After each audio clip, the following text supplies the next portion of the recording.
Olá, queridos, aqui é o pastor Lucas Pena e esse é o nosso Pingo de Prosa. E o Pingo de Prosa dessa semana nós estamos na segunda carta que João escreveu. A segunda carta que João escreveu para a igreja.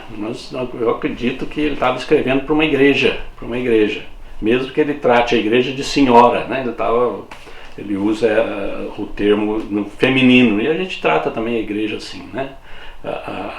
Mas é a ideia de que ela é a igreja local, uma igreja local.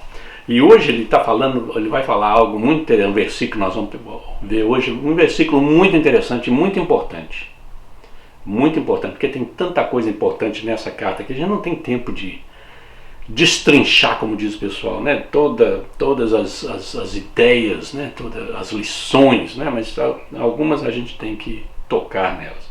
E hoje eu quero compartilhar o versículo com vocês, o versículo 7, um versículo muito importante. Olha só o que o apóstolo João escreveu. De fato, muitos enganadores têm saído pelo mundo, os quais não confessam que Jesus Cristo veio em corpo. Tal é o enganador e o anticristo.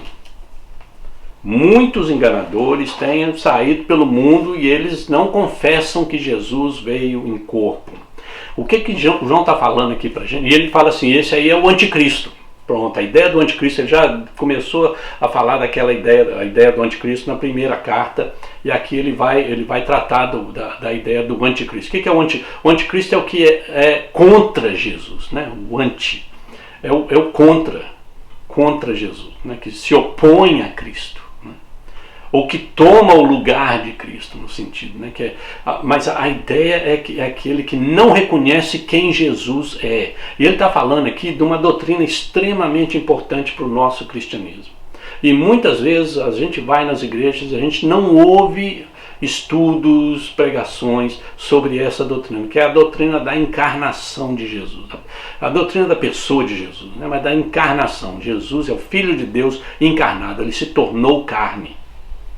E o que João está falando é que esses anticristos, esses enganadores, eles não acreditavam, não aceitavam que Jesus tinha sido encarnado. Eles simplesmente aceitavam que Jesus era uma boa pessoa. Jesus é um profeta, Jesus é um bom mestre, Jesus é uma pessoa boa que fez o bem para muita gente. E a gente encontra muita gente, inclusive dentro das igrejas, que vai até aí.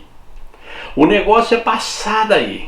Não, mas Jesus é mais do que uma boa pessoa. É mais do que um bom homem que viveu, morou lá na Galileia e morreu mais de 2000 anos atrás. Não, Jesus é mais do que isso. Jesus é Deus encarnado. Jesus é o Filho de Deus encarnado. A nossa salvação não tem condição de ser produzida sem a encarnação de Jesus. Só um homem bom não tem condição de nos salvar. Ele tem que ser o Filho de Deus encarnado. É por isso que o cristianismo é único nesse sentido, porque o Filho de Deus se encarnou, viveu uma vida perfeita como ser humano, morreu por mim e por você como um perfeito sacrifício para pagar a nossa dívida contra a justiça de Deus, a nossa dívida para com Deus, para a justiça de Deus. É por isso que a encarnação é extremamente importante. E se você tem gente que acredita, não, Jesus é bom, é um profeta, é um mestre, é isso, é aquilo, e para aí. Falou, não pode parar isso. Para ser um verdadeiro cristão, você tem que continuar. Ele é mais do que isso. Ele é o Filho de Deus encarnado. Ele veio em corpo.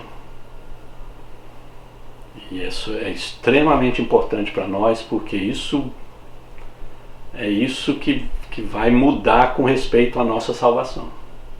Porque habilita Jesus a nos salvar. Ele ser o Filho de Deus encarnado.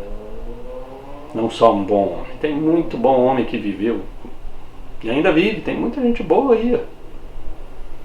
Mas ele tinha que ser o Filho de Deus encarnado para poder salvar você e a mim. E é isso que João está falando. Ele falou, olha, quem não aceita isso é o anticristo. são os enganadores. E a gente tem que abrir o olho com isso. E esse foi o nosso pingo de prosa de hoje, queridos. Deus te abençoe.